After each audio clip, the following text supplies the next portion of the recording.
हम शरीर को बाहर से ही देख रहे हैं। इसके कुछ विचार आगे। तो एक बड़े मजे का सूत्र आप ख्याल में ले लें। जो बात आपको जितनी भीतर दिखाई पड़ती है, जान लेना आपसे उतनी ही वह बात बाहर है। अगर कोई बात आपको बिल्कुल भीतरी मालूम पड़े तो बिल्कुल समझ लेना, पक्का समझ लेना कि इससे ज़्यादा बाहरी चीज खोजनी मुश्किल है। जैसा अक्सर होता है, लोग कहते हैं प्रेम बहुत भीतर है। उसका मतलब यह सबसे बाहरी चीज है, सबसे दूर का मामला है। जब आप कहते हैं कि किसी का प्रेम मेरे बिल्कुल हृदय में प्रवेश कर गया है, तब समझ लेना कि आप बहुत दूर की चीज छूने की कोशिश में लगे हैं। इसका मतलब यह हुआ कि कोई बहुत दूर से आपसे और इसीलिए दर्पण में इतने भीतर दिखाई पड़ रहा है। पास की चीजें दर्पण में पास दिखाई पड़ेगी, दूर की चीजें गहरी दिखाई पड़ेगी। और जरूरी नहीं है दर्पण में कोई चीज कितने भीतर दिखाई पड़ती है, इससे भीतर होने का कोई संबंध नहीं है। छोटी सी तलैया में भी चांद दिखाई पड़ता है, उतना ही गहरा जितना आकाश में दूर है। उतनी गहराई भी नहीं है उस तलैया में। आपके दर्पण की कितनी गहराई होती है।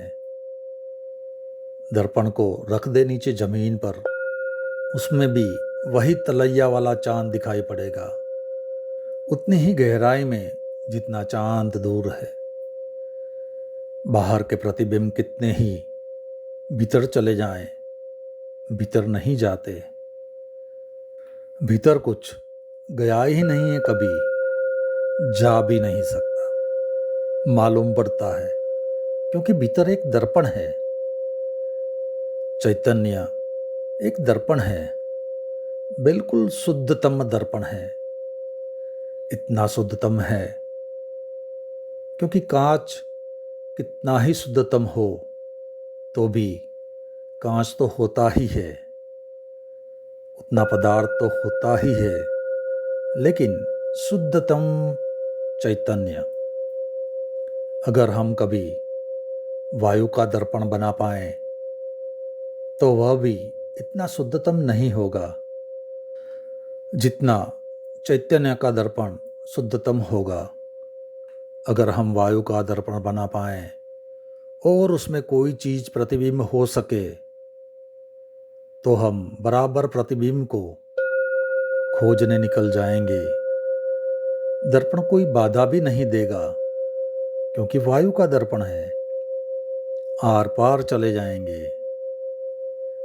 चैतन्य का दर्पण और भी शुद्धतम है क्योंकि चेतना इस जगत में सबसे ज्यादा सूक्ष्म घटना है, सबसे ज्यादा सूक्ष्म शुद्धतम शक्ति है। उसमें यह जगत फलित होता है। ऋषि कहता है, हे निर्दोष, दर्पण में जैसे प्रतिबिंब दिखाई पड़ते हो, ऐसे इस जगत का भास तेरे भीतर होता है। इसे छोड़कर, इसे जानकर, इसे पहचान कर, मैं ब्रह्म हूं, मैं दर्पण हूं, वह नहीं जो प्रतिफलित होता है, बल्कि वह हूं जिसमें प्रतिफलित होता है। तू कृतार्थ हो। इसके बिना और कोई कृतार्थता है भी नहीं। जब तक कोई अपनी चेतना की शुद्धता को नहीं पहचानता, तब तक अकृतार्थ है। वह कुछ भी करता रहे, कुछ भी पाता रहे, सब पाया हुआ व्यर्थ होगा। सब किया अनकिया हो जाएगा। सब दौड़ धूप ऐसी ही होगी जैसे पानी पर लकीरें खींचता है, खींच भी नहीं पाता कि मिट जाती है, फिर खींचता रहे, मिटती जाती है। जिंदगी के आखिर में जिन लोगों ने प्रतिबिंबों की तलाश की है, मौत के क्षण में उन्हें पता चलता है पानी पर लकीरें खींचते रहे। सब पता है, सब प्रतिष्ठा, सब पद, सब धन, सब संग्रह, मौत के क्षण में पता लगता है बड़ी भूल हो गई। हमने सोचा था वे नायक पर लकीर खींच रहे हैं, पर पानी पर खींच रहे थे। लेकिन तब पता चलता है जब कुछ किया नहीं जा सकता। इसका पता अगर आज चल जाए, अभी चल जाए तो कुछ तो हो सकता है। पानी पर लकीरें खींचना बंद हो सकता है। और जो आदमी हाथ खींच लेता है पानी पर लकीरें खींचने से, उस आदमी का उसी जगत में प्रवेश हो जाता है। उस जगत में जहाँ कुछ भी कभी मिटता नहीं। एक जगत मृत्यु का है, एक जगत अमृत। मृत्यु से जो हट जाता है वह अमृत को उपलब्ध हो जाता है।